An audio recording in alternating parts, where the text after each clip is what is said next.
Hello everyone, today I'm going to show you how to make sushi rice. Now these are the things you're going to need. You're going to need sushi rice obviously. If you don't have the sushi rice, it's just this white, short, fat rice. If you're in Saudi Arabia, you can get the Egyptian rice. It works just as well. You're going to need a little bit of salt, a little bit of white sugar. Seriously, don't use brown sugar. White sugar. We're going to use a dash of lemon. And of course, you're going to need a pot. Now, I don't have a rice cooker, so I'm going to show you how to make sushi rice using a regular pot on a regular stove. We're going to need something to wash the rice, and we're going to need hot water. So let me show you how to start.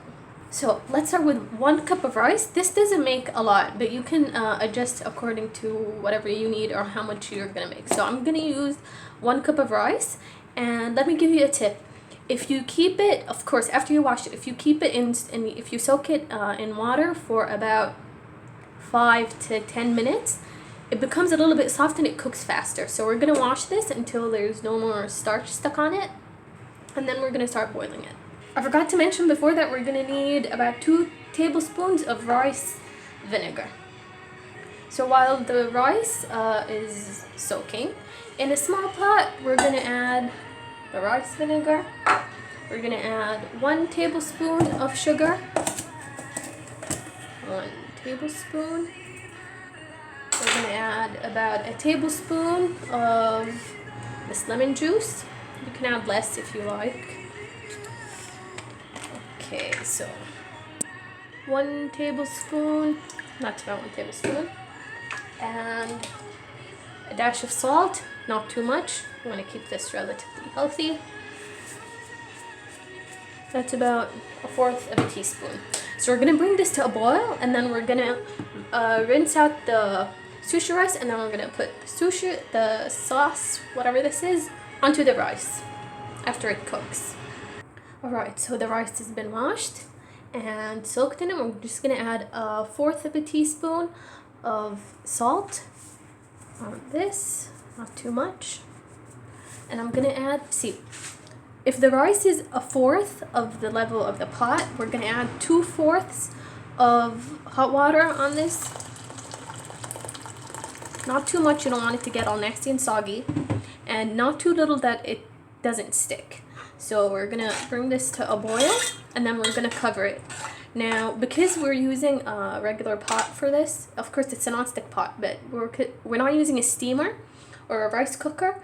We're going to have to constantly open the lid and then stir it so it doesn't get burnt or stuck to the bottom. So this is going to take about 20 minutes since the rice has already been soaking for 10. Alright, so we brought this to a boil. I'm going to cover it and lower the heat. It was on 8. I'm going to lower the heat to about 5. For another 10 minutes, I'm going to stir it. Alright. So it's almost done. The water is gone. I'm going to lower the heat just a little bit more. And then let this steam. There's not a lot of water left, and there's nothing sticking to the bottom either.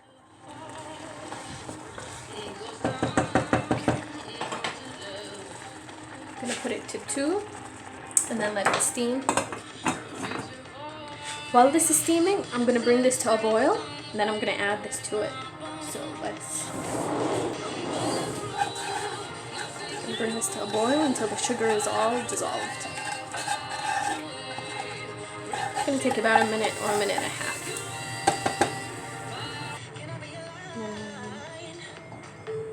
I lowered the heat on this so it take its time to cook or to just boil. You don't want the sugar to burn, so you want to constantly move it around.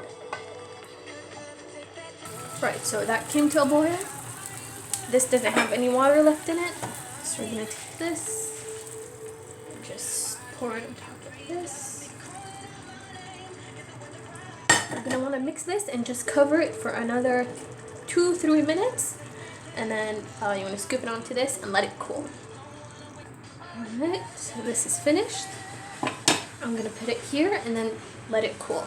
And then it's ready for anything you would like to make with it. Enjoy! Bye!